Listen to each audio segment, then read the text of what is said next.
교재 42페이지 보겠습니다. 50장은 이스라엘의 멸망이 전적으로 이스라엘의 죄악 때문임을 밝히며 시작됩니다.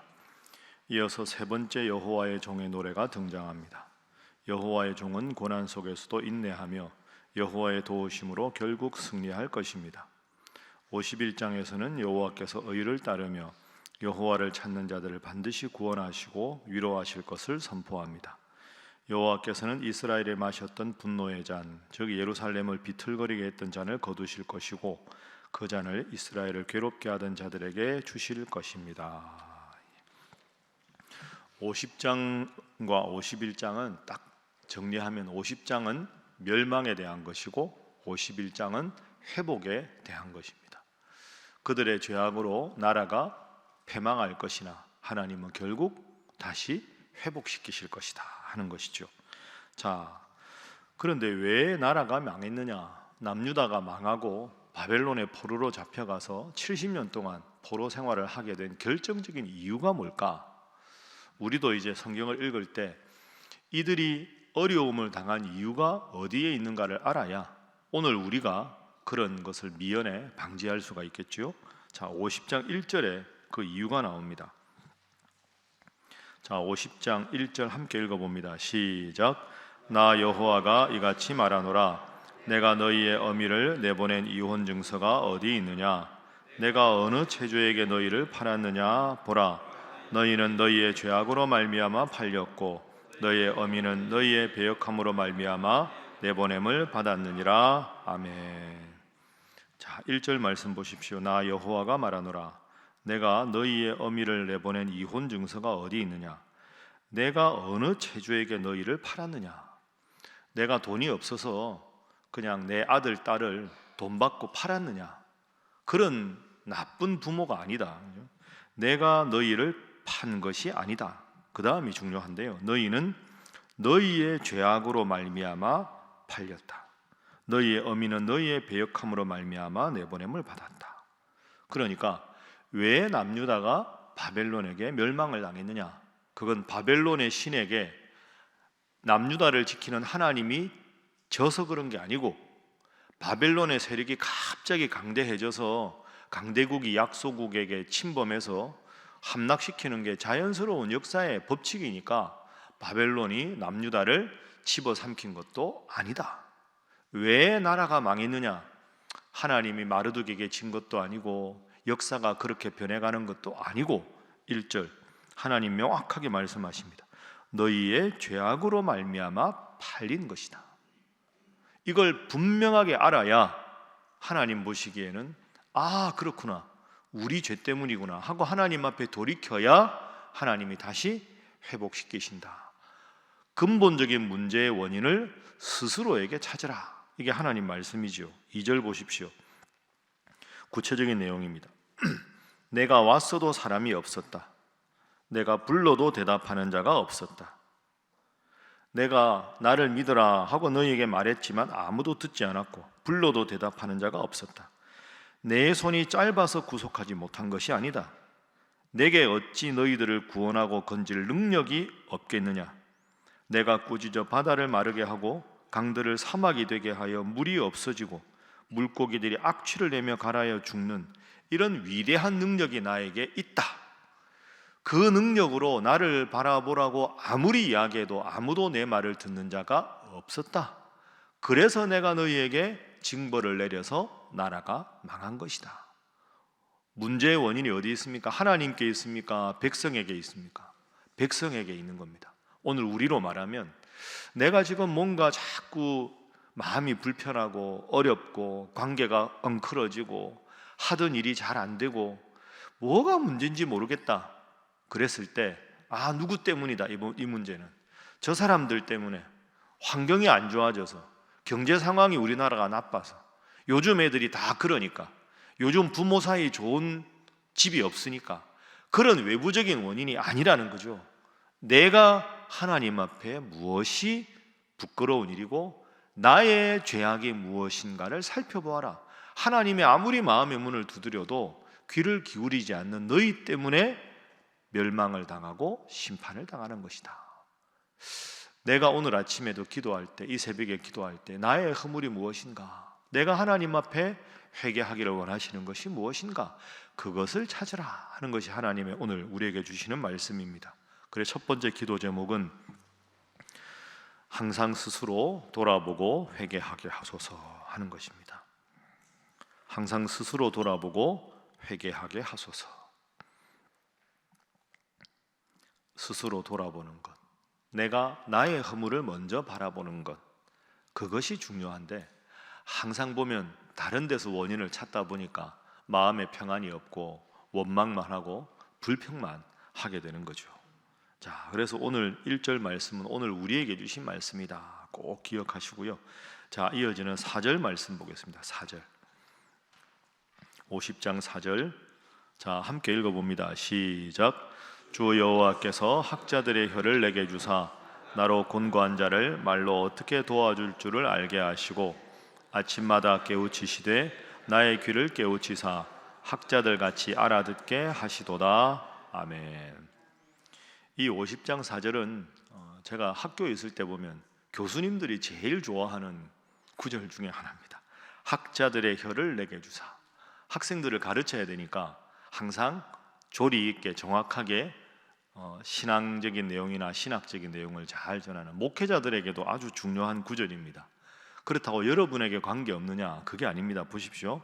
학자들의 혀를 내게 주사 나로 곤고한 자를 말로 어떻게 도와줄 줄을 알게 하시고, 여러분의 위로가 필요하고 마음이 황폐한 사람들 어떻게 내 입으로 내 말로 도와줄 줄을 알게 하시고, 그 다음에 아침마다 깨우치시되 나의 귀를 깨우쳐 주십시오. 나의 귀를 깨우쳐 주셔서 잘 알아듣게. 여러분, 이게 대화의 가장 근본적인 거 아닙니까? 내가 하는 말이 누군가 위로가 필요한 사람에게는 적당한 위로가 되고, 나의 조언이 필요한 사람에게는 고맙게 받아들여질 수 있는, 차분하게 논리적으로 말할 수 있는 입술도 중요하고 뒷부분도 중요하지요. 잘 알아듣는 것. 아이들하고 이렇게 할 때 왜 말귀를 못 알아듣냐 이러는데, 말을 했는데 막 엇박자가 나는 경우가 이게 답답할 때가 있지 않습니까? 잘 말하고 잘 경청하고, 이게 사실은 인간관계의 가장 근본적인 것 아닙니까? 이게 목회자에게만 해당되고 뭐 강의하는 사람에게, 선생님들과 해당되는 게 아니라 여러분 모두에게 다 해당되는 겁니다.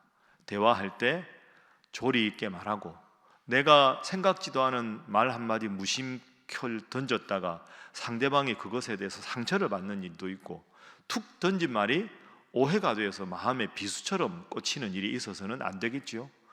장황하게 말하지 않아도 정확하게 상황에 맞게 적당하게 적당한 어조로 흥분하지 않고 말할 수 있는 능력도 필요하고, 그런 능력이 좀 부족해도 누군가 말할 때 잘 눈빛을 맞추며 들어주고 잘 고개 끄덕이면서 응답해주면, 그분이 말하면서 내가 별 말하지 않아도 잘 들어주는 것만으로도 상대방이 마음의 위로가 되고 평안이 되는 것, 여러분 많이 느끼셨을 겁니다. 그래서 두 번째 기도 제목입니다.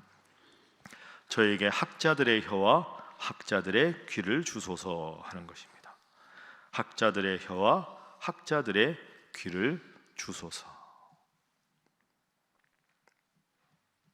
그래서 요즘에 뭐 강의 이런 거 다 들어보면 대화법이 참 많습니다. 그죠? TV에 나오는 것도 보면 어떻게 자녀에게 말해야 하나, 부부 대화법, 부모님께는 어떻게 대화를 해야 되나, 그리고 어떻게 들어야 되나. 그러니까 소통, 대화, 경청, 공감, 이런 단어들이 요즘 주위에 참 많습니다. 그건 뒤집어 말하면 그만큼 말이 잘 안 통하고 잘 듣는 훈련이 안 되어 있다 하는 거죠. 내가 하고 싶은 말을 하나님 앞에 기도하고 잘 말하고 잘 듣는 능력. 여러분, 이게 쉬운 것 같지만 쉽지가 않습니다. 어떨 때는 여러분이 자녀들하고 말할 때 내가 오늘은 분명히 꾸지람을 해야 되는데, 그 상황에서 꾸지람하다가 부모 자녀 사이가 나빠질 수도 있지 않습니까? 제가 가진 하나 팁을 알려드리면, 참 불편한 대화를 해야 될 수밖에 없을 때가 있을 거 아닙니까? 말을 안 할 수는 없는데 너무 불편하고 안 하고 싶은데 안 할 수는 없고, 그럴 때는 어떻게 하느냐 하면요, 누가 보면 우스울 텐데요, 저는 제 목양실에 앉아서 그 상황을 연상을 합니다. 그래서 그분들이 여기 앉아 있다 생각하고 제가 하고 싶은 말을 합니다. 그럼 제가 지금 마음이 좀 어려울 거 아닙니까? 그러면 좀 말하다가 다시 내가 이런 단어를 말하면 저분들이 오해할 수 있겠다.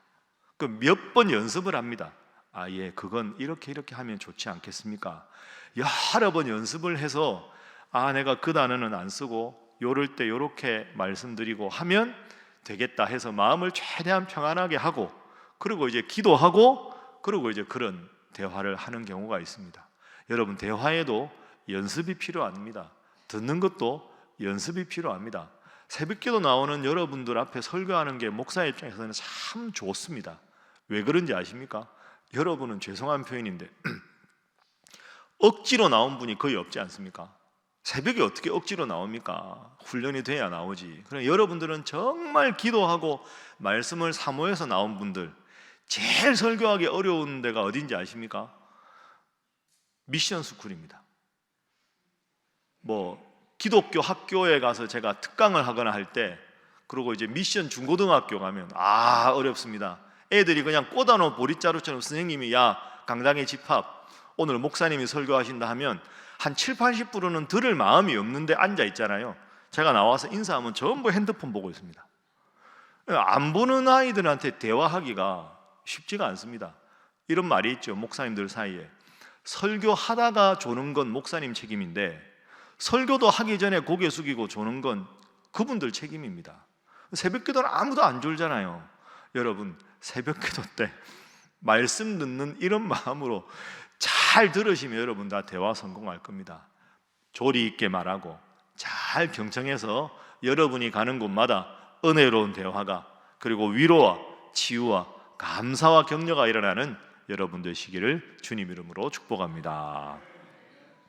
자, 그렇게 살아가다 보면 하나님께서 내 마음속에 있는 죄악도 내가 이게 잘못해서 내가 이렇게 큰 화를 당했구나 깨닫고, 인간관계에서도 조리 있게 말하고 잘 경청하고 하나님 중심으로 인간관계 속에서도 잘 살아가면 하나님이 어떤 복을 주시는가, 51장이 그 복입니다.